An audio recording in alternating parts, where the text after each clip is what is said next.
اعوذ باللہ من الشیطان الرجیم بسم اللہ الرحمن الرحیم نحمدک ونستعینک یا ذا الجود والنعم یا ذا الفضل والکرم یا عالم السر والہمم یا خالق اللوح والقلم یا رب البیت والحرم الصلاۃ والسلام علی النبی الامی المکی المدنی التجلی التام والمجل الاتم مالک الحدوث سلطان القدم ابی العقول والنفوس والبشر وهو علت العلل ابی القاسم محمد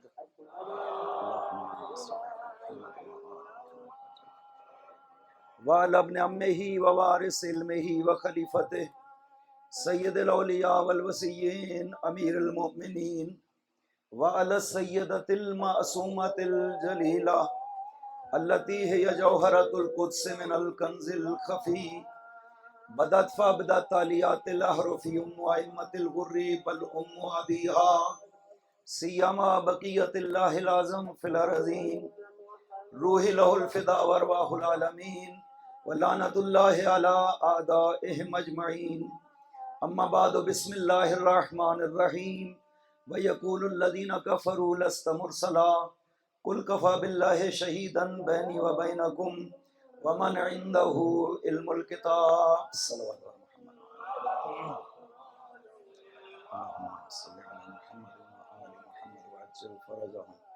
مرحومین کے لیے ایک مرتبہ فاتحہ پڑھ دیں۔ بسم اللہ الرحمن الرحیم الحمدللہ رب العالمین الرحمن الرحیم مالک یوم الدین ایاک نعبد و ایاک نستعین اہدنا الصراط المستقیم صراط الذین انعمت علیہم غیر المغضوب علیہم ولا الضالین بسم اللہ الرحمن الرحیم قل هو اللہ احد اللہ الصمد لم یلد ولم یولد ولم یکن له کفوا احد بسم اللہ الرحمن الرحیم قل هو اللہ احد اللہ الصمد لم یلد ولم یولد ولم یکن له کفوا احد بسم اللہ الرحمن الرحیم قل هو اللہ احد اللہ الصمد لم یلد ولم یولد ولم یکن له کفوا احد اللہم اغفر للمؤمنین والمؤمنات والمسلمین والمسلمات خصوصا منہم المخصوصین والمخصوصات بفضلک ورحمتک یا ارحم الراحمین صلوات بر محمد وآلہ اللہم صلی علی محمد وآل محمد وعجل فرجهم۔ خداوند عظیم نے سورہ رعد کی آخری آیت میں ارشاد فرمایا ہے کہ یقول الذین کفروا لست مرسلا، میرے نبی یہ کافر کہتے ہیں کہ آپ رسول نہیں ہیں۔ قل کفی باللہ شہیدا بینی و بینکم ومن عندہ علم الکتاب، آپ ان سے کہہ دیجئے کہ میری رسالت کے دو گواہ میرے پاس موجود ہیں، ایک گواہ اللہ ہے اور دوسری گواہ وہ ہستی ہے جس کو خداوند عظیم نے پوری کتاب کا علم عطا فرمایا ہے۔ ہماری ذمہ داری ہے قرآن کریم میں خداوند عظیم نے جو ہمارے لیے ہدایت بیان فرمائی ہے اسے سمجھیں اور اسے قبول کریں، یہ ہماری ذمہ داری ہے۔ کل میں نے ایک آیت کا ذکر کیا تھا، خدا نے فرمایا ان السمع والبصر والفؤاد کل اولئک کان عنہ مسئولا، آپ کی آنکھ سے بھی پوچھا جائے گا، آپ کے کانوں سے بھی پوچھا جائے گا، آپ کے دل سے بھی قیامت کے دن سوال کیا جائے گا آپ نے اس دنیا میں ان اعضاء کو کیسے استعمال کیا، دیکھنے کے حوالے سے، سننے کے حوالے سے، خیالات اور محبت کے حوالے سے۔ یہ ساؤنڈ جیسے پہلے تیز کی حضرت، خیالات اور محبت کے حوالے سے یہ سب آپ سے سوال کیا جائے گا۔ اور خصوصاً جب آپ یہاں پہ مجلس سید الشہداء میں تشریف لاتے ہیں تو ذمہ داریاں آپ کی بڑھ جاتی ہیں، آپ کے لیے ضروری ہے اپنی آنکھوں کا خیال کریں، اپنے کانوں کا خیال کریں، اپنے دل کے خیالات، تفکرات، ان کا خیال کرنا چاہیے۔ خداوند عظیم نے قرآن کریم میں حکم کو اس طرح سے بیان کیا ہے قل للمؤمنین یغضوا من ابصارہم ویحفظوا فروجہم، مومنین کو پیغمبر یہ فرما دیجئے کہ اپنی آنکھوں کو بند رکھیں، یعنی محرمات سے، خدا نے جن چیزوں کو حرام کیا ہے انہیں مت دیکھیں اور عفت کو اختیار کریں، کوئی ایسا کام نہ کریں جو خلاف عفت ہو۔ اس کے بعد وَقُلْ لِلْمُؤْمِنَاتِ، آپ کا فریضہ ہے میرے پیغمبر، آپ خواتین کو جو مومن خاتون ہیں ان کو بھی میرا یہ پیغام پہنچائیے، اَن یغضضن من ابصارہن، وہی بات کہ وہ بھی اپنی آنکھوں کو بند رکھے محرمات سے، وَیَحْفَظْنَ فُرُوجَہن، اور عفت کو اختیار کریں، عفت کے خلاف کوئی بات نہ کرے۔ مردوں سے ایک چیز بڑھ کر کے خدا نے عورتوں کے لیے ارشاد فرمائی ہے، وَيُدْنِينَ عَلَيْهِنَّ مِنْ جَلَابِيبِهِنَّ، ان پر میں نے پردہ فرض کیا ہے، ان پر واجب ہے کہ وہ اپنے پردے کا خیال کریں۔ یہ اضافی مردوں کے لیے دو باتیں کہیں خدا نے کہ یہ مردوں سے کہیں انہیں کرنا ہے، عورتوں کے لیے وہ دو بات بھی ذکر کی، ساتھ ایک بات اضافی ذکر کی۔ آج جب آپ اپنی ماؤں، بہنوں، بیٹیوں کو پردے کے حوالے سے بات کرتے ہیں تو بعض جو فیملیز ہیں جو اسلام کے اصولوں کے حوالے سے اس طرح پرواہ نہیں کرتی، ان کا جواب یہ ہے کہ جیسے ہمیں حکم ہے غض بصر کا، آنکھیں بند رکھیں، ایسے ہی مردوں کو حکم دیا گیا ہے، لہٰذا یہ پابندی صرف ہم پہ کیوں ہے کہ ہم غض بصر کریں اور مرد پابندی نہ کریں؟ نہ، آپ کے لیے خدا نے اگلے حصے میں ایک چیز اضافی ذکر کی ہے، مردوں کو حکم ہے کہ حرام سے اپنی آنکھ چشم پوشی کریں اور اپنی عفت کا خیال کریں، مردوں کو حکم ہے، خواتین کو بھی یہی حکم ہے۔ ساتھ ایک اضافی حکم خدا بند عظیم نے خواتین کو دیا ہے، وَيُدْنِينَ عَلَيْهِنَّ مِنْ جَلَابِيبِهِنَّ، اپنی چادروں کو اپنے اوپر پوری طرح اوڑھ لیں کہ جسم کے وہ حصے نظر نہ آئیں جو نظر نہیں آنے چاہیے، إِلَّا مَا ظَهَرَ مِنْهَا، مگر یہ کہ جو حصے عام طور پہ کھلے رہتے ہیں جیسے چہرہ ہے، ہاتھ ہے یا پاؤں کے اوپر والے حصے ہیں، ان کا کوئی ڈر نہیں ہے، لیکن آپ کا وظیفہ ہے آپ اپنی چادریں لے کر باہر نکلیں، اور سید الشہداء بھی یہی چاہتے ہیں، اور سید الشہداء کی ہمشیرہ محترمہ سیدہ سلام اللہ علیہا بھی یہی چاہتی ہیں، بی بی پاک بھی یہی چاہتی ہیں کہ مومن خواتین، حکم بھی مومنات کے لیے خدا نے ذکر کیا ہے کہ مومن خواتین کو کیسے ہونا چاہیے۔ ابتدائی چیز ہے کہ آپ اپنے پردے کا خیال کریں، جو آپ کا وظیفہ ہے وہ آپ انجام دیں، جو مردوں کا وظیفہ ہے کہ وہ حرام پہ نظر نہ کریں۔ خدا بند عظیم نے حرام کیا ہے آپ پر کہ آپ جب ایک مرتبہ نظر اٹھ جاتی ہے اتفاق سے، پھر نظر گھما لیں اور پھر دوبارہ نظر نہ ڈالیں کسی چہرے پر، اس لیے کہ یہ مہیج ہو سکتا ہے، شیطان کا باعث بن سکتا ہے کہ آپ کو گمراہ کرے۔ لہٰذا جب آپ مجلس سید الشہداء میں آتے ہیں آپ کی بہت سی ذمہ داریاں بڑھ جاتی ہیں۔ حسین آپ کو کیسے دیکھنا چاہتے ہیں؟ ایک مشہور حدیث ہے جو ذکر کی ہے امام جعفر صادق علیہ الصلوۃ والسلام، اللہم صلی علی محمد و آل محمد وعجل فرج۔ حضرت نے فرمایا کہ شیعتنا خلقوا من فاضل طینتنا، شیعہ کی روحوں کو اس خداوند عظیم نے مادہ سے خلق کیا ہے جس مادہ سے خدا نے ہمارے جسموں کو خلق کیا ہے۔ روح ہمارے شیعہ کی اس مادہ سے خلق ہوئی جس مادہ سے ائمہ طاہرین کا جسم خلق ہوا ہے، اور روح ائمہ خداوند عظیم نے بہت بلند نورانیت سے خلق کیا ہے۔ یہی وجہ ہے کہ شیعہ کو جو تعلق اہل بیت سے ملتا ہے وہ کوئی تلقین کرنے سے نہیں ملتا ہے، سمجھانے سے نہیں ملتا ہے، بلکہ معصوم کا ارشاد ہے کہ یہ در حقیقت وہ فطری تعلق ہے آپ کا جس کے نتیجے میں یفرحون لفرحنا ویحزنون لحزننا، شیعہ ہماری خوشی میں خوش ہوتے ہیں اور ہمارے غم میں شیعہ غمگین ہو جاتے ہیں، اس لیے کہ شیعہ کا تعلق خدا بند عظیم نے ان ذوات مقدسہ سے اس طرح سے بنایا ہے کہ شیعہ اپنے آپ کو آل محمد کے ساتھ متصل سمجھتا ہے، اس کے نتیجے میں وہ فرماتے ہیں کہ آپ کو ایسا ہونا چاہیے، جس بات میں ہم خوش ہوں آپ کو خوش ہونا چاہیے، جس بات میں ہم غمگین ہوں آپ کو غمگین۔ اس کا مطلب صرف یہ نہیں ہے کہ ہم ائمہ کے جشن منائیں، ان کی خوشی کا دن ہے ہم خوش ہو گئے، ہم ائمہ کا غم منائیں، ان کی غمی کا دن ہے ہم غمگین ہو جائیں۔ اس کا مطلب صرف یہ نہیں ہے، اس کا مطلب محرمات اور واجبات پہ عمل بھی ہے۔ اگر آپ واجبات پہ عمل کریں گے، خدا کی اطاعت کریں گے، آل محمد خوش ہو جائیں گے۔ اگر آپ خدا کی نافرمانی کریں، جو چیزیں خدا نے آپ پہ حرام کی ہیں، اگر آپ اس کا ارتکاب کریں گے، آل محمد کو تکلیف ہوگی، آل محمد ناراض ہوں گے، آل محمد کو غم ہوگا کہ ہمارا ماننے والا ایسا نہیں ہونا چاہیے۔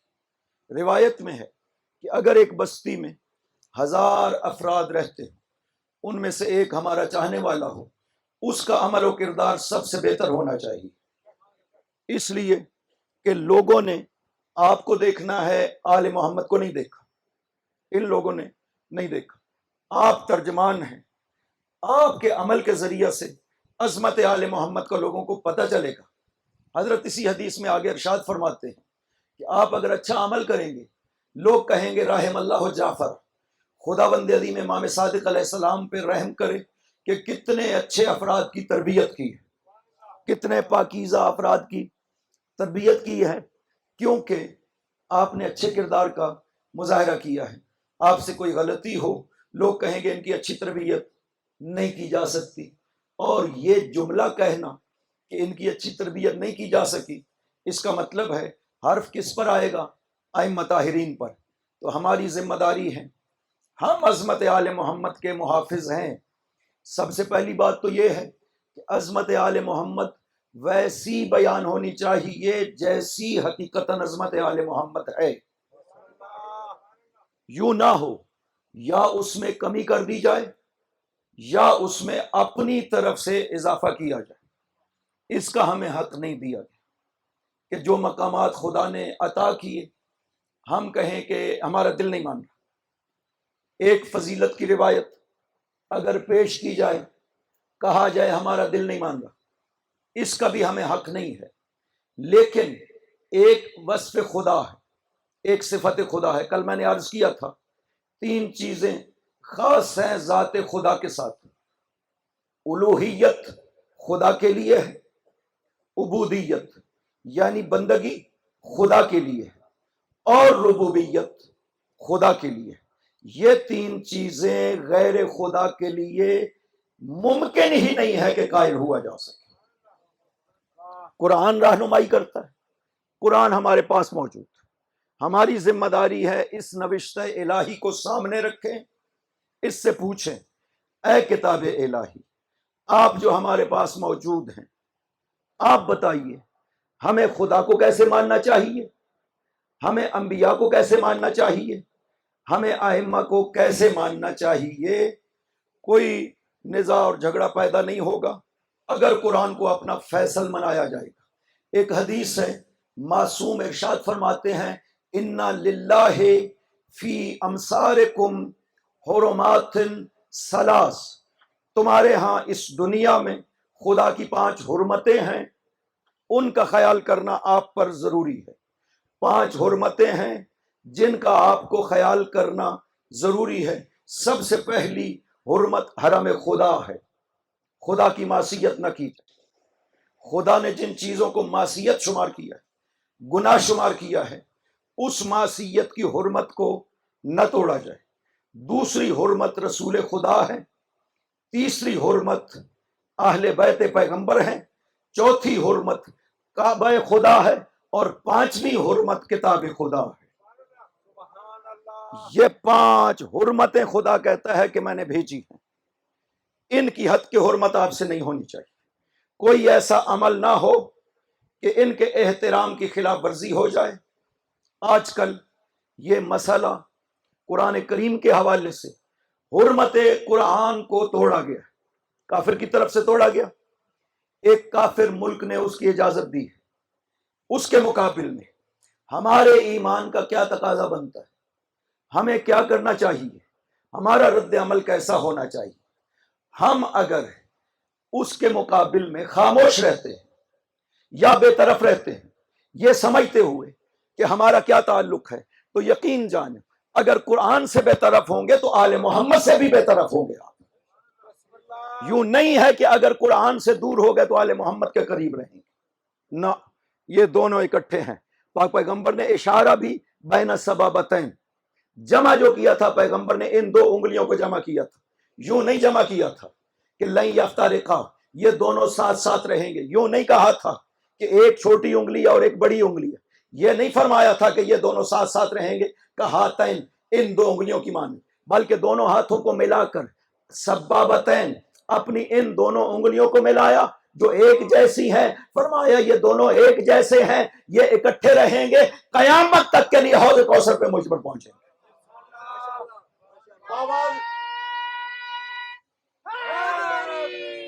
یا علی یا علی، آواز بلند صلوات، اللہم صلی علی محمد و آل محمد وعجل فرج۔ یہاں کے ذرا ساؤنڈ سسٹم کی سیٹنگ نہیں ہو رہی ہے، یہ آواز کو کھینچتا ہے، بہت زور لگانا پڑتا ہے۔ یہ باقی جگہوں پہ میں پڑھ رہا ہوں، وہاں پہ بہت سہولت سے مطلب کو کہا جا سکتا ہے، ساؤنڈ سسٹم بہت فرق کرتا ہے بات کو کہنے میں اور بات کے انداز میں اور پہنچانے میں، لہذا کوشش کریں آپ اس کو ذرا مناسب انداز میں ٹھیک کریں۔ تو محمد و آل محمد اور قرآن یہ ہمارے لیے دونوں حجت الہی ہیں، ہماری ہدایت کے لیے ہیں، لہٰذا جتنا تمسک ضروری ہے آل محمد سے اتنا ہی تمسک ضروری ہے قرآن کریم سے۔ ہم اگر اپنی زندگیوں سے قرآن نکالیں گے، یقین کریں آل محمد باقی نہیں رہ سکتے، توحید باقی نہیں رہتی اگر آپ آل محمد کو اس مقام سے بڑھاتے ہیں جو آل محمد کے لیے قرار دیا، توحید باقی نہیں رہتی، انسان موحد نہیں بن سکتا، اور اگر انسان گھٹاتا ہے آل محمد کو دین ختم ہوتا ہے، دین باقی نہیں رہتا ہے۔ لہٰذا مسلمانوں نے مجموعی طور پر، ہے تو مشترکہ مسئلہ، آل محمد بھی مشترکہ مسئلہ ہے مسلمانوں کا، قرآن بھی مشترکہ مسئلہ ہے مسلمانوں کا، لہٰذا کہیں پہ اگر آل محمد کی توہین کی جاتی ہے سارے مسلمان ذمہ دار ہیں، چونکہ سب مسلمان کہتے ہیں ہم آل محمد سے محبت کرتے ہیں، صرف شیعہ نہیں ہے جو دعویٰ کرتے ہیں کہ ہم محبت کرتے ہیں آل محمد سے، سب کا فریضہ ہے۔ پاک پیغمبر نے ایک صحابی سے ارشاد فرمایا لا یؤمن عبد حتی اکون احب علیہ من نفسہ حتی اکون احب علیہ من نفسہ ویکون عطرتی احب علیہ من عطرتی، کوئی مسلمان تب تک مومن ہو ہی نہیں سکتا مگر یہ کہ میں محمد اسے اس کی جان سے زیادہ محبوب ہو جائیں اور میری عطرت و آل اسے اپنی عطرت و آل سے زیادہ محبوب ہو جائے۔ نعرہ حیدری، یا علی یا علی، تب تک ایمان نہیں ہو سکتا۔ یہ حدیث جو ہے وہ برادران کی معتبر کتب میں موجود ہے۔ صحیح مسلم میں پیغمبر نے ایک صحابی کو فرمایا کہ تب تک ایمان نہیں ہو سکتا کسی کا حتی اکون احب الیہ، یہاں تک کہ میں اسے اس کی جان سے، مال سے، نفس سے محبوب تر نہ ہو جاؤں۔ انہوں نے عرض کی، یہ صحیح بخاری کی حدیث، انہوں نے عرض کیا یا رسول اللہ انت احب الی من مالی ومن ولدی الا من نفسی، میری جان چھوڑ کر مجھے اپنی جان زیادہ عزیز ہے لیکن باقی چیزوں سے آپ سب سے زیادہ عزیز۔ فرمایا نہیں، یہ بھی جب تک احبیت پیدا نہ ہو، جب تک میں آپ کو آپ کی جان سے زیادہ محبوب نہ ہو جاؤں تب تک مومن نہیں بن سکتے۔ یہ جملہ سن کر انہوں نے فرمایا یا رسول اللہ الان انت احب الی من نفسی، اب میری جان سے بھی زیادہ محبوب ہو۔ یعنی جب پتہ چل گیا مان لیا، انسان کو جب پتہ چل جائے مان لینا چاہیے۔ قرآن کریم سے ہم دور ہو گئے، بطور امت مسلمہ ہم قرآن کریم سے دور ہو گئے۔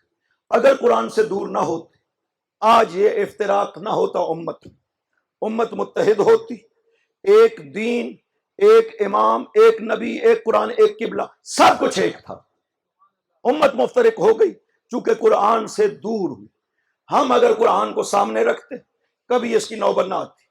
آج نتیجہ یہ نکلا کہ ایک کافر قرآن کو نعوذ باللہ من ذالک ہماری زبان جلے، یہ جملہ کہتے ہوئے توہین قرآن کی اس نے اپنی حکومت کو خط لکھا، میں یہ کام کرنا چاہتا ہوں۔ اس کی حکومت میں جواب میں کہا کہ ٹھیک ہے، ہم انسانی آزادی کے چونکہ قائل ہیں، تمہاری شخصی آزادی کا یہ حق ہے کہ تم یہ کام کرنا چاہتے ہو تو کر سکتے ہو۔ ان کی حکومت میں کیوں اجازت دی گئی؟ اس لیے کہ انہیں پتا تھا یہ مسلمان متحد نہیں ہیں۔ اگر مسلمان متحد ہوں یا کلمہ کہہ دیتے کہ اس ملک سے ہم بائیکاٹ کر رہے ہیں، یقین کرو چند دن بھی وہ ملک باقی نہیں رہ سکتا تھا۔ اگر مسلمان متحد ہو جاتے، آپ کا تیل جاتا ہے، آپ کی گیس جاتی ہے، سب سے بڑے گیس والے رشیا کے بعد مسلمان، تیل سب سے زیادہ مسلمانوں کے پاس ہے، گزرگاہیں جہاں سے ان کا تیل گزرتا ہے وہ آپ کے پاس ہے، جہاں سے ان کی گیس گزرتی ہے وہ آپ کے پاس ہے۔ آپ ناطقہ بند کر سکتے تھے، آپ کوئی کمزور نہیں ہوتے، آپ کی عیاشیوں میں بھی فرق نہیں پڑتا، لیکن آپ نے قرآن کا ساتھ نہیں دیا۔ کیوں؟ اس لیے کہ آپ کے ایمان میں کمی تھی۔ اگر آپ کے اندر ایمان پایا جاتا تو آپ قرآن کو اسی طرح اپنی غیرت شمار کرتے جیسے اپنی بہن اور بیٹی کو غیرت شمار کرتے۔ قرآن تو اس سے بڑھ کے ہے۔ اگر قرآن خطرے میں ہو تو انسان کی عزت کی کوئی حیثیت نہیں۔ عزت تب تک ہے جب تک ایمان خطرے میں نہیں۔ عزت بچا کر کے میں ایمان کو ختم کر دوں، اس عزت کا کوئی فائدہ نہیں۔ للہ العزت ولرسولہ وللمؤمنین، عزت صرف اور صرف خدا کے لیے ہے، رسول کے لیے ہے اور ان مومنین کے لیے ہے جن کا نام خدا لے رہا۔ عزت چاہتے ہو، ان کے دامن میں پناہ لو، خدا بند عظیم تمہیں عزت عطا کرے گا۔ اگر تم چاہتے ہو کفار کی دوستی کے ذریعے سے عزت حاصل کرو تو عزت حاصل نہیں ہوگی۔ کفار کبھی آپ کو سر افراز نہیں رہنے دیں گے، سر اٹھانے نہیں دیں گے، وہ آپ کو ذلیل و رسوا کر کے اپنے تابع بنا کر کے رکھیں گے۔ لہٰذا ہماری مسلمانوں کے ہونے کے ناطے یہاں اتنے بڑے بڑے مظاہرے ہونے چاہیے تھے کہ پاکستان کی سڑکیں بھر جاتی۔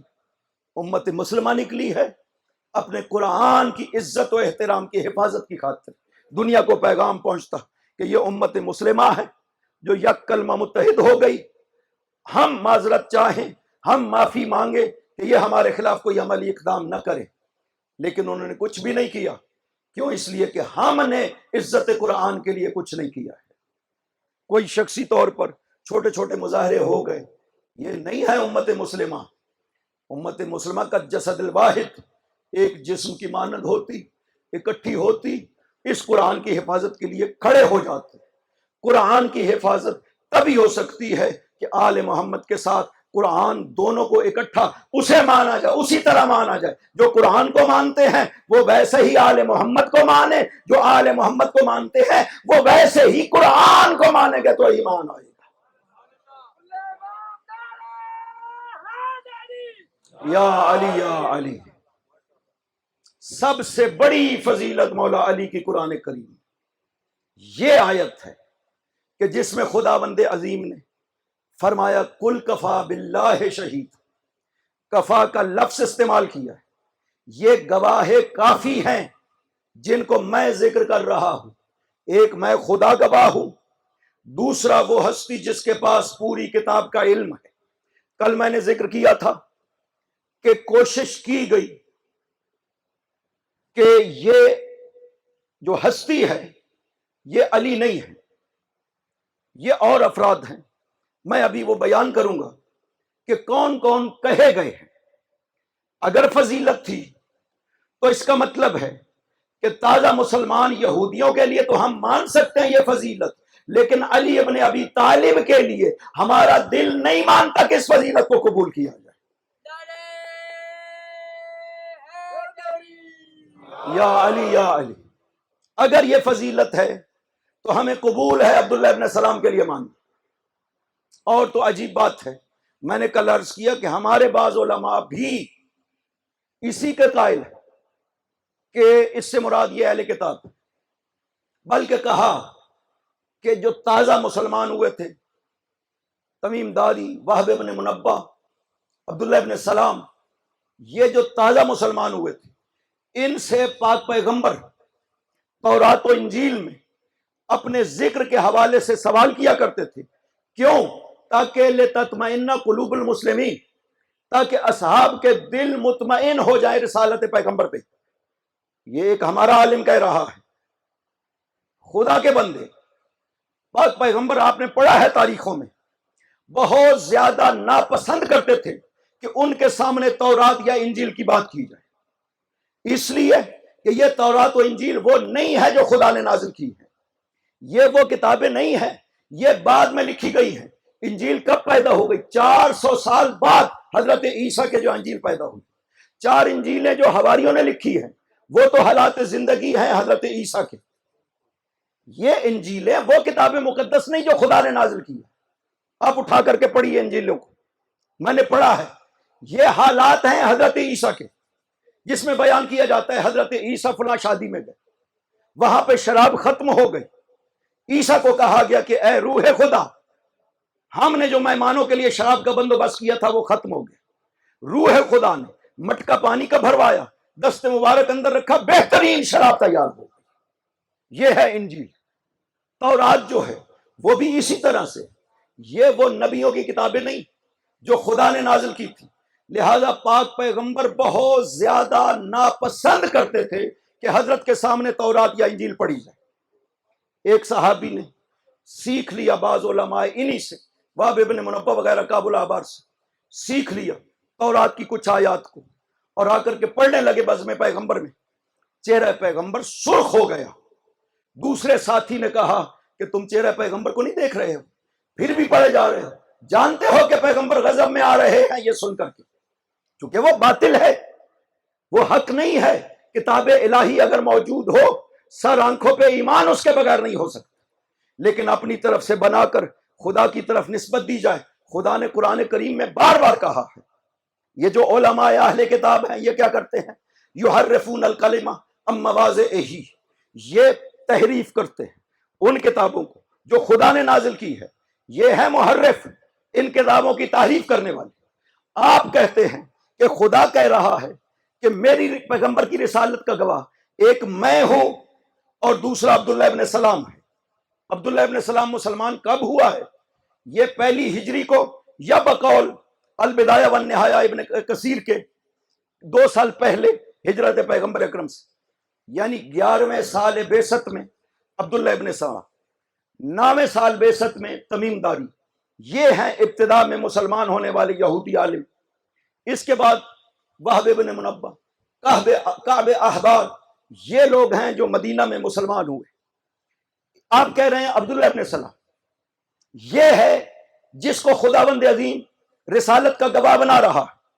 ایک سوال ہے، یہ اس ہمارے عالم نے بھی لکھا ہے، باقی حدیثیں بھی، میں ابھی اشارہ کرتا ہوں کہ ان حدیثوں کا اعتبار کیا ہے جو اکثر تابعین نے بیان کی، قتادہ نے بیان کیا ہے، اسی طرح دوسرے کچھ اور تابعین ہیں، انہوں نے ان روایات کو بیان کیا۔ اکرمہ نے جو دشمن امیر المومنین، انہوں نے ان حدیثوں کو بیان کیا ہے کہ عبداللہ ابن سلام مراد ہے۔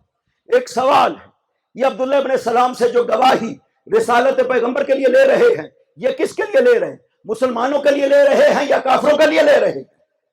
اگر کہو مسلمانوں کے لیے تو انہیں تو ضرورت نہیں ہے عبداللہ ابن سلام سے پوچھنے کی، وہ اس سے پہلے مسلمان ہو چکے۔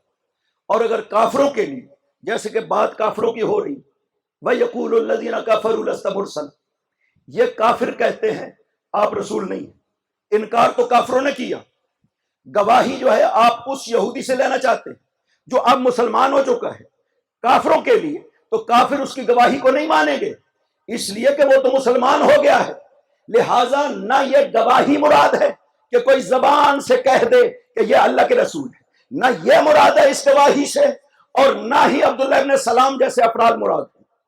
اگر وہ مراد تھے، اگر وہ حقانیت پیغمبر کو جانتے تھے تو وہ 13 سال مکی زندگی میں اسلام نہیں لاتے۔ اگر انہیں رہنمائی ہو گئی تو پھر انہوں نے پیغمبر کی رسالت کو مانا کیوں تھا؟ برفرض پیغمبر اگر کہہ دیتے کافروں کو، جاؤ ان اہل کتاب سے پوچھو میں رسول ہوں، ان کتابوں میں لکھا ہوا ہے، اور وہ انکار کر دیتے کہ ہم گواہی نہیں دیں گے آپ کی رسالت کی، اور پیغمبر کیا جواب دیتے کافروں کو کہ میں نے ایسے گواہ کیے جن کا کوئی اعتبار ہی نہیں ہے، جبکہ خدا کفا کا لفظ کہہ رہا ہے۔ اس آیت میں سب سے بڑا نقطہ یہ لفظ کفا ہے جو خدا نے ذکر کیا ہے۔ اس پہ غور کرنے کی ضرورت ہے کہ وہ جو گواہ ہے جیسے اللہ کافی گواہ ہے، اسی طرح وہ جو صاحب علم الکتاب ہے وہ بھی کافی گواہ ہے، یعنی اس کی گواہی میں یقین اور قاطعیت پائی جاتی ہے، ذرہ برابر شک و شبہ باقی نہیں چھوڑے گا جب وہ گواہی دے گا میرے رسول کی رسالت کی۔ نعرہ حیدری، یا علی یا علی، کیسے گواہی دیں گے؟ میں نے کل عرض کیا تھا کہ ضروری ہے گواہ کے لیے کہ وہ اس چیز کا پورا علم رکھتا ہو جس کی گواہی دے رہا۔ گواہی دینی ہے رسالت پیغمبر کی، رسالت کا پورا علم ہونا چاہیے، مزاج شناس رسول ہونا چاہیے، رسول کو بھی پہچانتا ہو، رسالت پیغمبر کو بھی پہچانتا ہو۔ یہ دعویٰ کسی نے نہیں کیا سوائے علی ابن ابی طالب کے کہ میں رسول کو بھی پہچانتا ہوں، رسالت پیغمبر کو بھی پہچانتا ہوں۔ باقی نے سب نے رسالت پیغمبر کے پہچان کے حوالے سے دعویٰ نہیں کیا۔ یہ واقعہ آپ نے سنا ہوگا، ایک یہودی مدینہ آتا ہے، آ کر کے خلیفہ وقت سے کہتا ہے کہ میں یہودی ہوں، اولاد حضرت ہارون سے ہوں، میں نے اپنے جد ہارون کے ہاتھ کے لکھے ہوئے نوشتے جو حضرت موسیٰ علیہ السلام نے لکھوائے تھے وہ پڑے ہوئے ہیں، میں تحقیق کرنا چاہتا ہوں حق کی، اگر رسالت پیغمبر حق ہوئی تو میں مان لوں گا، آپ سے میں یہ سوال کرنے کے لیے حاضر ہوا۔ انہوں نے کہا کہ ٹھیک ہے آپ سوال کرو۔ اس نے کہا لیکن میں پہلے ایک سوال اور کرنا چاہتا ہوں کہ آپ جس سے میں سوال کرنا چاہتا ہوں کیا اعلم امر الرسول و کتاب ہی بعد الرسول، کیا تم رسول کے بعد اس کی رسالت اور کتاب کو سب سے زیادہ جانتے ہو یا جانتے نہیں ہو؟ اس لیے کہ میں نے اپنے جد ہارون کے ہاتھ کا لکھا ہوا دیکھا ہے کہ جو وصی پیغمبر ہوتا ہے ضروری ہے کہ وہ امت میں بعد از پیغمبر رسالت پیغمبر اور کتاب پیغمبر کو سب سے زیادہ جاننے والا ہونا چاہیے۔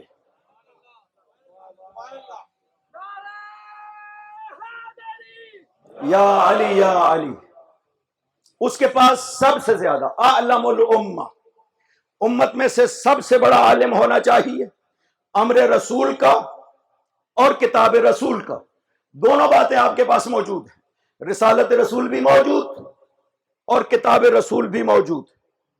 تم اگر سب سے بڑے عالم ہو تو میں تم سے سوال کروں گا۔ اس نے کہا تم ان باتوں کو چھوڑو، تم سوال کرو۔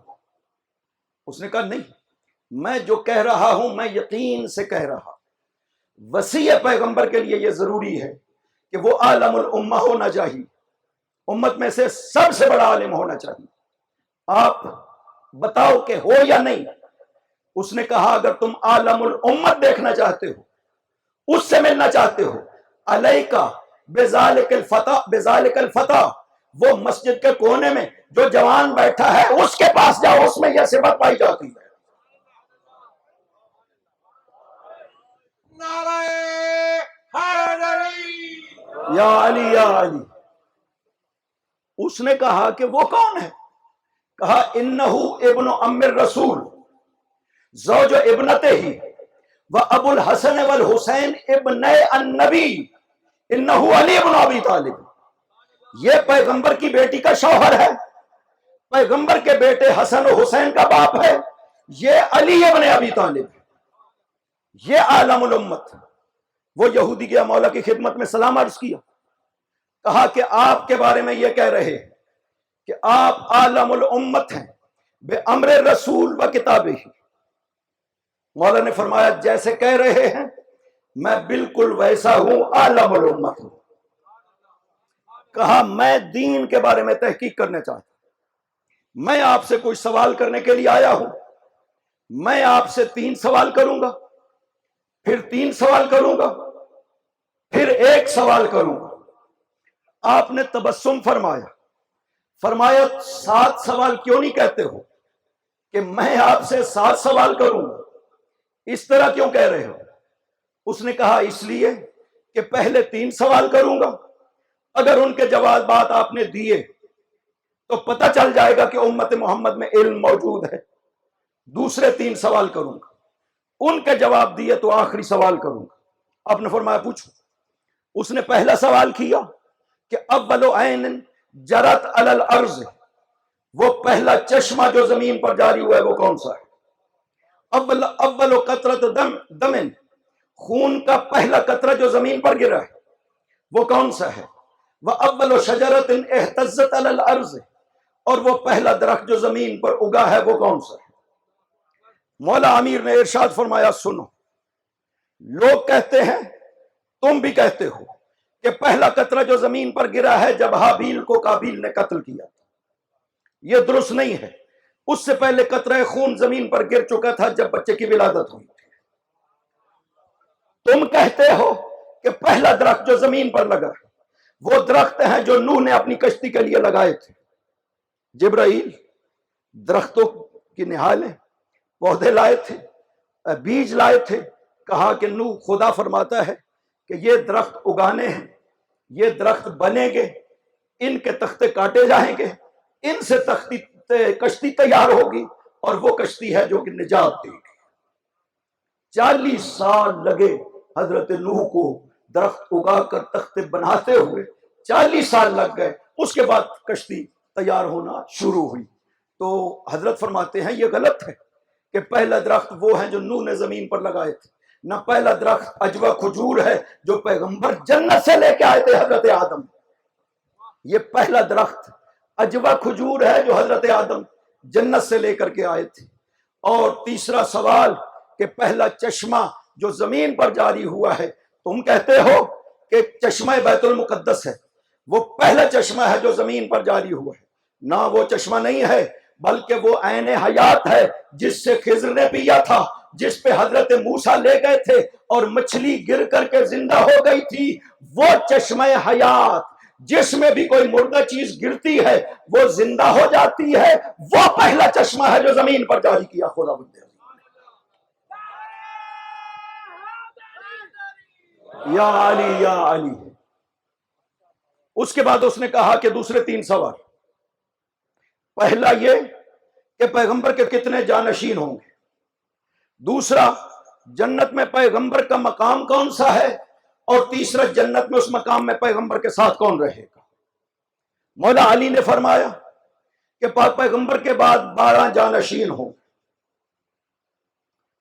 اور جنت میں جو مقام ہے جنت عدن ہے جو خدا نے پیغمبر کے لیے تیار کیا ہے، اور جنت عدن میں پیغمبر کے ساتھ یہ جانشین جو اوصیاء پیغمبر ہیں یہ رہنے والے ہوں۔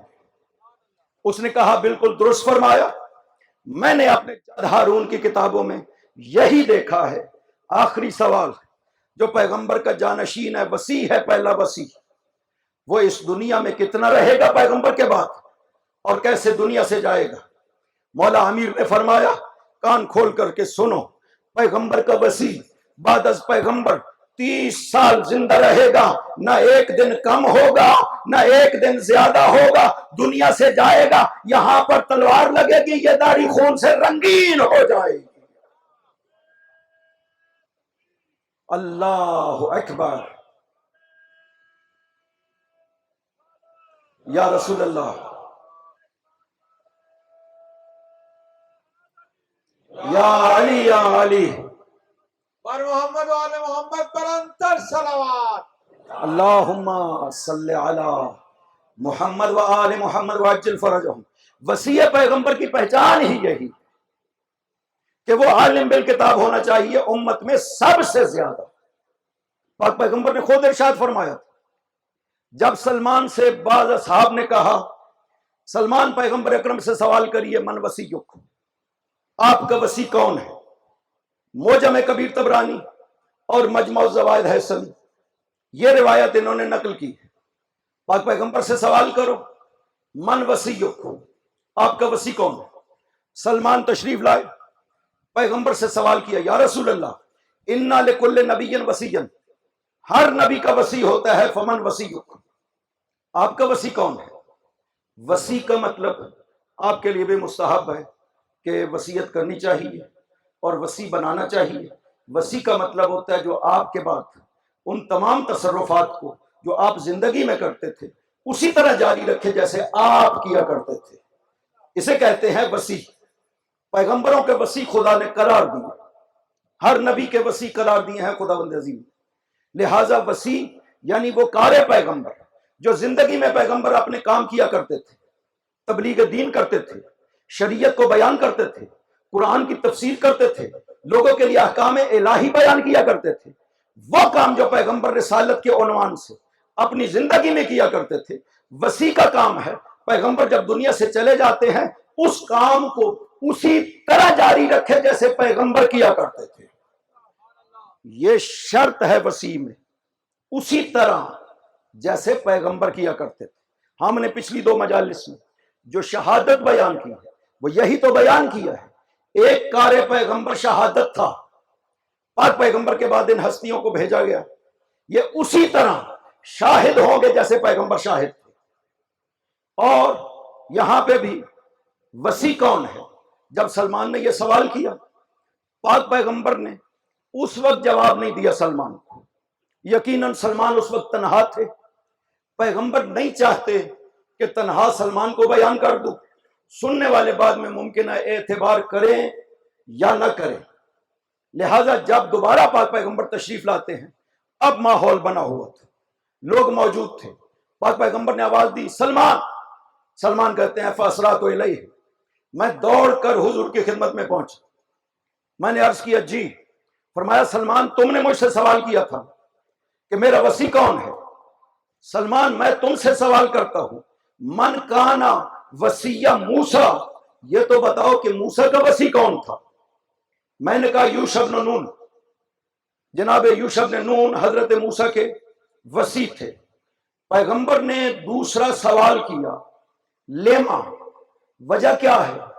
کیوں یوشع وسیع بنے اور باقی امت موسیٰ میں سے کوئی فرد وسیع نہ بنا؟ جواب دیا لِأَنَّهُ كَانَ أَعْلَمَهُمْ یا رسول اللہ، اس لیے کہ امت موسیٰ میں سب سے زیادہ علم یوشع کو حاصل تھا. معلوم ہو گیا نبیوں کا وسیع وہ بنتا ہے جو نبی کے بعد سب سے زیادہ علم رکھتا ہو.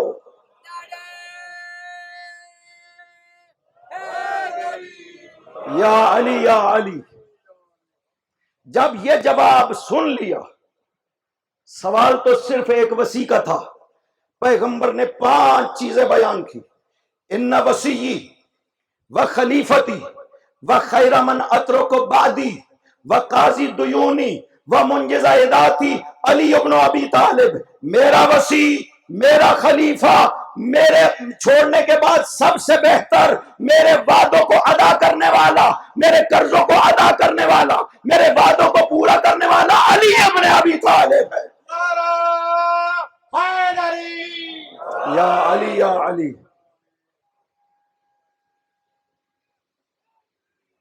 یا علی یا علی. پاک پیغمبر نے 5 چیزیں ذکر کی کہ علی کو یہ حاصل ہے. میرا وسیع ہے، میرا خلیفہ ہے، خیر من اترک بعدی، میرے بعد سب سے بہتر ہے. اگلی 2 باتیں بڑی عجیب. قاضی دیونی، میرے قرضوں کو ادا کرنے والا. ومنجز، یہ سب سے مشکل ہے. ومنجز عداتی، میرے وعدوں کو پورا کرنے والا. وعدے کسی کو کیا پتا کہ پاک پیغمبر نے کسی سے کیا وعدہ کیا ہے؟ کسی کو اس سے کیا پتا چل سکتا ہے؟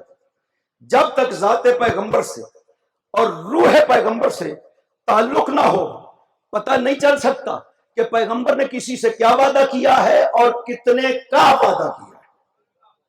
کوئی نہیں جان سکتا. یہی وجہ ہے کہ جب بعد میں لوگ آتے تھے حضور کے بعد اور آ کر کے کہا جاتا تھا وہاں پہ مسجد میں جو خلیفہ تشریف فرما تھے کہ پاک پیغمبر نے مجھ سے یہ وعدہ کیا ہے، تو گواہ مانگتے تھے. آپ 2 گواہ لاؤ کہ پیغمبر نے آپ سے یہ وعدہ دیا ہے. ہم آپ کو دے دیں گے چونکہ بیت المال ہے، ہم تو اپنی طرف سے نہیں دے سکتے. ہمارے لیے ثابت ہونا چاہیے کہ آپ کو پاک پیغمبر نے یہ ارشاد فرمایا. لیکن ایک صحابی، انہوں نے جب یہ کہا، بحرین کا جب کھجوریں پہنچی خراج، انہوں نے کھڑے ہو کر کے کہا کہ پیغمبر نے مجھ سے وعدہ کیا تھا جب بحرین کا خراج آئے گا این یوتھی یعنی ثلاثہ حسیات من التمر، کہ 3 مشت بھر کھجوریں مجھے عطا کریں گے. مجھ سے پیغمبر نے یہ وعدہ فرمایا تھا. چونکہ کہنے والے صحابی تھے لہذا مان لیا گیا کہ ہمیں گواہوں کی ضرورت نہیں ہے. چونکہ آپ صحابی پیغمبر ہیں، صحابی پیغمبر ایمان کے لحاظ سے دروغ نہیں بول سکتے پیغمبر پر، لہذا آپ نے جو فرمایا درست ہے. ہم مانتے ہیں کہ پیغمبر نے آپ سے وعدہ کیا ہے، لیکن مشکل یہ ہے کہ مشت پیغمبر کی بات کی گئی ہے، ہماری مشت کی بات نہیں کی گئی، پیغمبر کی مشت کی بات کی گئی ہے. اب ہمیں پتہ نہیں ہے کہ پیغمبر اگر کھجوروں کی مشت بھریں گے تو اس میں کتنی کھجوریں آئیں گی، ہم اس کے مطابق آپ کو عطا کر سکیں. اگر ہم دیں کم ہو جائے تو تمہارا حق مارا جائے گا، زیادہ ہو جائے تو بیت المال سے چلا جائے گا. ہمیں دونوں کا حق نہیں ہے. اس مشکل میں کیا کیا جائے؟ جناب حضرت ابو بکر رضی اللہ نے فرمایا کہ علی کو بلایا جائے، اسے کہا جائے، وہ عطا کریں گے اس کو. یا علی یا علی، مولا علی کو بلایا گیا. یا علی یہ فرما رہے ہیں کہ مجھے پیغمبر نے وعدہ کیا تھا ایوتھی علی ثلاثہ حسیات، 3 مشت بھر کھجوریں مجھے عطا کریں گے. علی وعدہ ہم مان رہے ہیں، مشتیں آپ بھریں اور اسے 3 مشتیں عطا کر دیں. مولا علی نے مشت بھری دی. حضرت ابو بکر نے فرمایا گنو کتنی کھجوریں؟ گنی 60 کھجوریں تھیں. مولا علی نے دوسری مشت بھری دی، گنی گئی 60 کھجوریں تھیں. حضرت نے تیسری مشت بھری، گنی 7 کھجوریں تھیں. تینوں مرتبہ 60 کھجوریں تھیں. حضرت ابو بکر نے فرمایا صدق اللہ و رسولہ، خدا اور رسول نے کتنا سچ فرمایا تھا. جب میں پیغمبر کے ساتھ تھا اور غار سے نکلے تھے، ہم مدینہ جا رہے تھے، پیغمبر نے مجھے فرمایا یا ابا بکر ان کفی و کف علی فی العدل سواء، اے ابو بکر میرا ہاتھ اور علی کا ہاتھ عدل میں برابر رہا کرتا ہے. نعرہ حیدری، یا علی یا علی. اللہم صلی علی محمد و آل محمد وعجل فرج. لہذا عالم الامت ہونا چاہیے، کتاب خدا کا سب سے بڑا عالم ہونا چاہیے. خدا اس آیت میں یہی فرما رہا ہے ومن عندہ علم الکتاب، یہ گواہ وہ ہے جس کے پاس پوری کتاب کا علم ہے. پوری کتاب. کل میں نے چونکہ وعدہ کیا تھا کہ علم الکتاب سے شروع کریں گے، آج ایک حصہ اس بات کا مکمل ہو گیا کہ علم الکتاب خداوند عظیم نے دیا ہے اس امت میں. دوسرا حصہ گفتگو کا اس کتاب کی حقیقت ہے کہ یہ کتاب کون سی کتاب ہے، الکتاب سے کیا مراد ہے. میں نے ابھی وہ قول پوری طرح بیان نہیں کیے، کل انشاءاللہ اشارہ ذکر کروں گا. مفسرین نے جو بیان کیے ہیں، چونکہ جو حقیقت بھی جس کا تعلق ذات امیر المؤمنین سے ہے، کوشش کیا جاتا ہے اس حقیقت کو بہت سے اقوال میں گم کر لیا جائے تاکہ لوگوں کو حق و حقیقت نہ مل سکے. لیکن خدا کا اعجاز ہے پھر بھی وہ حقیقت بیان ہو جاتی ہے. حدیث کی کتابوں میں، تفسیر کی کتابوں میں ہمارے سامنے موجود ہے، ہم پیش کریں گے. وہ جو میں نے اپنے ایک عالم کی بات کی ہے کہ وہ کہتے ہیں عبداللہ ابن سلام ہے، وَرِوَایَةٌ، ایک روایت ہے کہ علی ابن ابی طالب، چونکہ جو انصاف کی بات جو انہوں نے ذکر کیا ہے وہ کہتا ہے وَرِوَایَةٌ وَهُوَ علی ابن ابی طالب. ایک روایت ہے کہ یہ علی ہیں. میں کل آپ کو روایتیں ذکر کروں گا. 13 روایتیں سندن صحیح موجود ہیں، 18 روایتیں ہیں جن کی سند میں کلام ہے کہ مولا علی مراد ہے علم الکتاب والے سے. اللہ اکبر، اللہ اکبر. یا رسول اللہ، یا رسول اللہ، حیدری، یا علی یا علی، یا علی. اللہم صلی علی محمد و آل محمد وعجل فرج. اتنی کثرت سے روایات اس موضوع پر موجود ہیں، کوئی اہل بیت کو ماننے والا شک و شبہ نہیں کر سکتا. ہم نے سندیں دیکھی ہے، 13 روایات ہیں جن کی سند بالکل صحیح ہے، 18 روایات ہیں جن کی سند میں کلام ہے. لیکن قانون علماء تشریف فرما ہے قانون یہ ہے کہ جب روایات بہت زیادہ ہو جاتی ہیں تواتر اجمالی پیدا ہو جاتا ہے، اگر وہ سب کی سب ضعیف ہوں تب بھی انکار نہیں کیا جا سکتا۔ یہ شیعہ میں بھی قانون موجود ہے، اہل سنت میں بھی موجود ہے۔ یقوی بعضھا بعضا، یہ سندیں ایک دوسرے کی تقویت کرتی ہے جب مل جاتی۔ ہاں ایک دو روایتیں ہوں سندن ضعیف ہو تو پھر ان کی بات نہیں کی جا سکتی، لیکن اتنی کثرت سے روایات، جبکہ یہاں تو صحیح و سند روایات موجود ہیں، پھر انکار کرنا فضیلت امیر المؤمنین کا، یہ سوائے دلوں کے ٹیڑھا پن کے اور کچھ نہیں ہو سکتا۔ کہ ایک فضیلت خود امیر فرماتے ہیں کہ سب سے بڑی فضیلت میری قرآن میں یہی آیت ہے، خدا نے مجھے اپنی ذات کے ساتھ دوسرا گواہ بنا کر کے پیش کیا رسالت پیغمبر کا۔ یہ معمولی بات نہیں ہے، یہ کوئی روایت نہیں ہے۔ نہ ہم مولا علی کو خدا کے ساتھ ملا رہے ہیں نعوذ باللہ کہ علی خدا جیسے، نہ، گواہی دینے میں خدا نے اپنا تذکرہ کیا ہے اور علی کا تذکرہ کیا ہے۔ میرے رسول کا گواہ میں ہوں اور علی ابن ابی طالب ہے۔ یہ ضروری ہے، اس کو سمجھنا ضروری ہے۔ لوگ اگر ان حقیقتوں کو مان لیتے کربلا نہ ہوتی۔ کربلا کیوں ہوئی؟ کیونکہ ان حقیقتوں کو مانا نہیں گیا تھا۔ کتنا فاصلہ ہے ان ہستیوں میں جو کربلا میں شہید ہو، اور جو بیویاں کربلا میں قیدی بنائی گئی، جن کے خیموں کو لوٹا گیا، جن کی چادروں کو لوٹا گیا۔ یہ کون تھی؟ ایک واسطہ تھا پیغمبر اکرم سے، ان بیویوں کا اور ان ہستیوں کا جنہوں کربلا میں قتل کیا گیا۔ قتل کرنے والے امت پیغمبر ہیں، دعویٰ یہ ہے کہ ہم امت پیغمبر ہیں۔ ابن عباس کی یہ روایت کہ ایک دن پاک پیغمبر نے نماز ظہر پڑھائی اور ہماری طرف رخ انور کیا اور بیٹھ کر موعظہ فرمانے لگے۔ اسی اثناء میں دروازے سے حسن و حسین داخل ہوئے۔ پاک پیغمبر نے حسن کو بٹھایا دائیں زانوں پر، حسین کو بٹھایا بائیں زانوں پر۔ پہلے پیار کیے حسن کو، جب حسن کو پیار کر رہے تھے تو لبوں کے بوسے لے رہے تھے۔ پھر رخ کیا حسین پر، لیکن جب حسین کو پیار کر رہے تھے نا تو حسین کے لب نہیں چومے، حسین کے گلے پہ بوسے دے رہے تھے۔ حسین مسجد سے اٹھے، گھر آ کر کے ماں سے عرض کیا، اماں میرے منہ کی خوشبو تو سونگے۔ بی بی نے سونگ کر فرمایا، بیٹا مشک و عنبر سے زیادہ خوشبو آ رہی۔ سوال کیا، اماں پھر کیا وجہ ہے؟ نانا بھیا حسن کے لبوں کو چومتے ہیں لیکن میرے گلے کو چومتے ہیں۔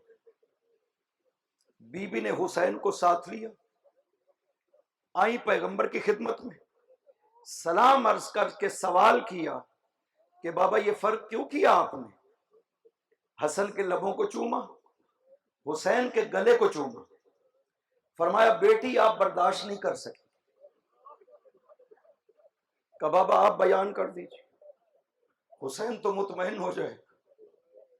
کہا بیٹی میں نے حسن کے لبوں کو اس لیے چوما کہ میرے بعد میرے حسن کو زہر ملے گی اور میرے بیٹے کا جگر کٹ کٹ کر کے منہ سے گرے گا،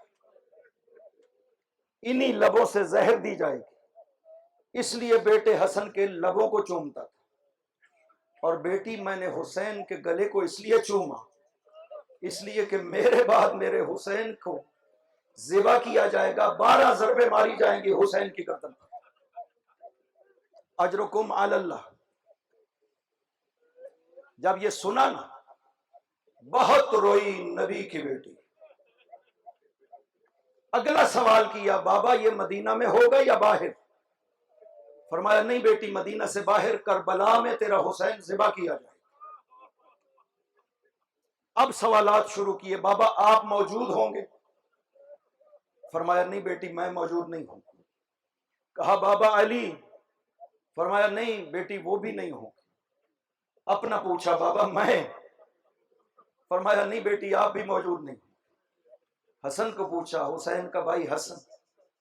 فرمایا نہیں بیٹی وہ بھی نہیں ہوں گے۔ جب یہ سنا نا عجیب سوال کیا، بابا میں یغسلہ و میں یکفنہ، بابا میرے حسین کو غسل و کفن کون ہوگا؟ جانتے ہو رسول نے کیا جواب دیا؟ کہا بیٹی تیرا حسین وہ واحد فرد ہے آل محمد میں جسے نہ غسل دیا جائے گا نہ کفن دیا جائے گا، 3 دن تک لاش حسین کربلا کی گرم ریت پر پڑی رہے گی۔ اجرکم علی اللہ۔ اب بی بی نے سوال کیا، بابا میں یبکی علیہ، میرے حسین پر روئے گا کون؟ فرمایا بیٹی وہ قوم آئے گی جس کے مرد حسین کے مردوں پہ روئیں گے، جس کی عورتیں حسین کی عورتوں پہ روئیں گی۔ پوچھا بابا آپ انہیں کیا دیں گے؟ فرمایا قیامت کے دن میں ان کے ہاتھوں سے پکڑ کر انہیں جنت میں لے جاؤں۔ حسین وہ مظلوم ہے آل محمد میں سے، وہ واحد ہستی جو دنیا سے گئے ہیں، نہ غسل دیا گیا نہ کفن دیا گیا، لیکن اصحاب بڑے باوفا دیے تھے خدا نے حسین کو۔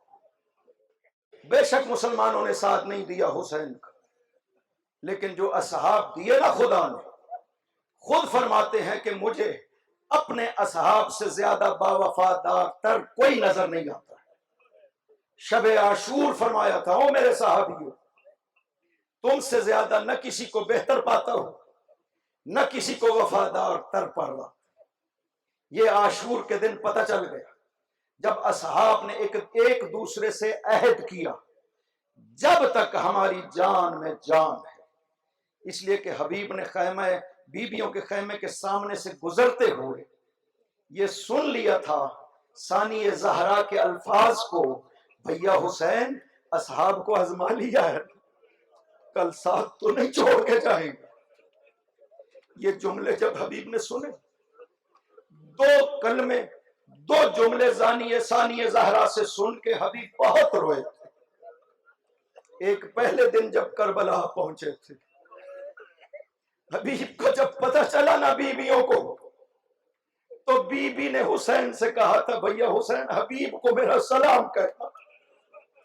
جب آ کر کے سلام دیا نا مولا نے حبیب کو، علی کی بیٹی تمہیں سلام کہہ رہی، خاک پر بیٹھ گیا، خاک اٹھا کر سر میں ڈالتا تھا، کہتا تو نبی زادیوں پہ کیسا دن آ گیا کہ مجبور ہو گئی علی کی بیٹی مجھے سلام کہنے میں۔ اجرکم علی اللہ۔ دوسرا، حبیب نے جب یہ شب عاشور سنا نا بہن کے یہ جملے، بھیا حسین صاحب کو آزما لیا ہے، کل ساتھ تو نہیں چھوڑ جائیں گے۔ حبیب نے آ کے صاحب کو اکٹھا کر لیا، کہا او صحابیو او میرے ساتھ عہد کرو، جب ہم میں سے کوئی بھی زندہ ہے، ہماری زندگی کی رقم موجود ہے، اگر ہماری زندگی اب سانس ہے تو تب تک حسین کے اقربا پہ آج نہیں آنے دینا۔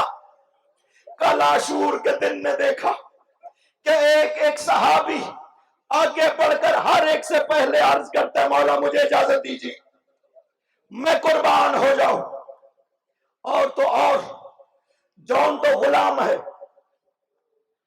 اجرکم علی اللہ، جون تو غلام ہے۔ آ کر کے جب اس نے عرض کیا یبنا رسول اللہ مجھے اجازت ہے میں قربان ہو جاؤں آپ پر، آپ نے فرمایا جون یہ حضرت ابو ذر غفاری کا غلام تھا، سیاہ رنگ تھا، حضرت ابو ذر کی وفات کے بعد یہ آل محمد کے پاس آ گیا، ساتھ رہتا تھا سید الشہداء کی۔ مولا نے فرمایا جون تم اچھے دنوں میں ہمارے ساتھ تھے، اب ہم مصیبت میں ہیں، میں نے اپنی بیعت اٹھا لی ہے، جون چلے جاؤ تم اپنی جان بچا لو۔ جون مولا کے قدموں پہ گر گیا، پاؤں کو بوسے دے کے کہہ رہا تھا مولا یہ کیسے ہو سکتا ہے، اچھے دنوں میں میں آپ کے ساتھ رہا، اب مصیبت میں آپ کو چھوڑ کے چلا جاؤں، یہ کیسے ہو سکتا ہے، مولا مجھے اجازت دیجیے۔ مولا میں جانتا ہوں میرا نسب پست ہے، میرے خون سے بدبو آتی ہے، میرا رنگ سیاہ ہے، لیکن مولا اجازت دینا میرا خون آپ کے مقدس خون کے ساتھ شامل ہو جائے، میں بھی جنت میں پہنچ جاؤں۔ حسین نے اجازت دی۔ جون کے پاس گھوڑا نہیں تھا، وہ پیدل چلتا ہوا دوڑتا ہوا جا رہا تھا۔ ہر شہید جو گیا ہے اس نے رجز پڑھا، جو رجز جون نے پڑھا وہ بڑا عجیب اور بڑا خوبصورت ہے۔ جون یہ جملہ کہتا ہوا جا رہا تھا، امیری حسینون و نعم الامیر، میرا امیر حسین ہے اور حسین جیسا کوئی امیر نہیں ہے۔ اجرکم علی اللہ۔ جون نے جا کر جنگ شروع کی، جنگ کر رہا ہے، لائنوں کو قتل کر رہا ہے، جون زخمی بھی ہو رہا۔ جون کو اتنے زخم لگے کہ زمین پر گر گیا، مولا کو سلام عرض کیا، جون پھر بے ہوش ہو گئے، شہید نہیں ہوا تھا، خون زیادہ بہنے کی وجہ سے جون بے ہوش ہو گئے تھے۔ ایک مرتبہ جب جون کو ہوش آیا ہے، آنکھیں کھولی ہیں، دیکھا جون کا سر حسین کی گود میں ہے، حسین نے اپنا رخسار جون کے رخسار پہ رکھا ہوا ہے، خدا سے عرض کر رہے ہیں اللہم بیض وجہہ وطیب ریحہ، خدایا اس کے چہرے کو سفید فرما، اس کے خون میں خوشبو فرما۔ اجرکم علی اللہ۔ کتنا کریم ہے نبی کا نواسا۔